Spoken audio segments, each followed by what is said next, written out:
Prime Video's new action comedy, Deep Cover, has a great high-concept premise, as the Met hires a trio of improved performers to work on undercover sting operations.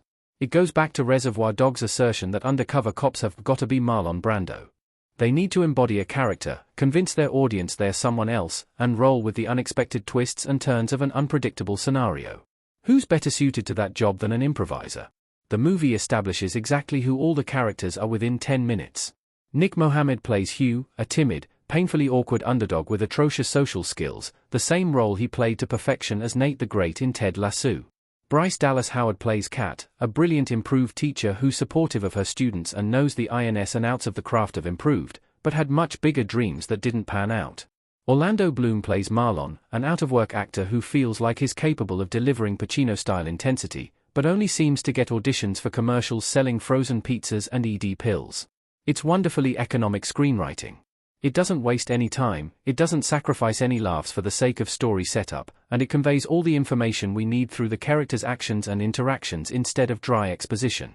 Marlon is dropped by his agent, Kat is openly pitied by her friends, and Hugh makes disastrous attempts to joke around with his co-workers. Sean Bean makes for a hilariously deadpan foil as their handler, and Paddy Considine and Ian McShane have a ton of fun hamming it up as the villains. Deep Cover wrings plenty of great gags out of its premise. It gets the plot underway nice and quickly.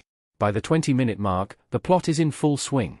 The improvisers are sent into a corner shop with the simple task of buying counterfeit cigarettes. Through their use of yes and a popular improved rule, they accidentally stumble into a much larger criminal enterprise. At the midpoint, they're introduced to the big boss and suddenly find themselves in a deadly world where anyone caught informing the police is gruesomely killed to make an example. But as the movie goes on, the plot never really escalates. The characters get into danger, narrowly escape danger, talk about how they're not prepared for danger and need to get away from the danger, then get right back into danger. Rinse and repeat.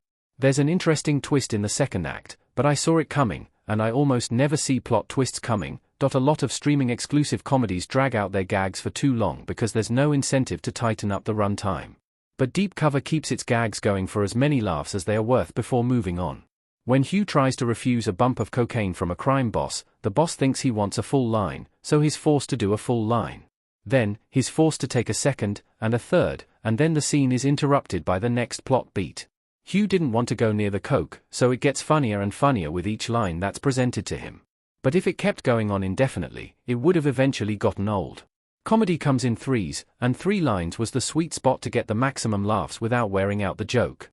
The screenwriter's self-inserts are the weakest parts of Deep Cover. Ben Ashenden and Alexander Owen can't help cramming bits into all their scenes. The weakest parts of the film are when the screenwriters themselves show up on screen. The movie was the brainchild of Jurassic World's Derek Connolly and Colin Trevorrow, but the final draft was written by Ben Ashenden and Alexander Owen, a comedy double act collectively known as The Pin. Ashenden and Owen appear in the cast as detectives on the trail of the 3 improvisers. They're supposed to be the straight men delivering necessary exposition, but they can't help themselves from cramming as many bits into their scenes as possible, especially Owen, who dissects every line that comes out of his mouth. He can't just say, "Stop, police," and be done with it. He has to clarify that he's the police telling them to stop, not that they should stop the police. Sometimes, a supporting actor burdened with exposition can break out and steal the show, see Michael Pena in the Ant-Man movies, but here, it feels forced. Deep Cover is at its best when its 3 lead improvisers are in way over their heads in absurdly dangerous situations they're completely unequipped for, whether they are being chased by a machete-wielding street gang or sent to a morgue to chop up a corpse. It might be pretty forgettable, but thanks to its stellar lead actors, especially Bloom, who goes full psycho in the guise of a career criminal, it's a fun ride.